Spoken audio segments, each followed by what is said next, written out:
Hello বন্ধুরা, দেখো এখন প্রায় দুপুর 12:30টার মতো বাজে।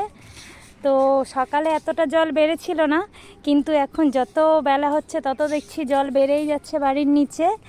তো গঙ্গা পুরো ভর্তি হয়ে গেছে, পুরো দেখো তোমরা দেখতেই পাবে। ওপারটা হলো কাটুয়া, এপারটা হলো বল্লভপাড়া। তো পুরো এটা আমার খামার, তো খামারের নিচে পুরো জল। তো জলটা যখন আরও বাড়ে খুব সুন্দর দেখতে লাগে। আর এখানে আমরা বসে থাকি সবাই, ওটা আমাদের বাড়ি, পুরোটাই বাড়ি। আর এই বাড়ির নিচটা এত সুন্দর। তো দেখো তোমাদের কেমন লাগছে অবশ্যই কমেন্ট করে জানিও। আর তোমাদের কোথায় কোথায় জল বেড়েছে অবশ্যই আমাকে কমেন্ট করো, ভালো লাগলে শেয়ার করে দিও।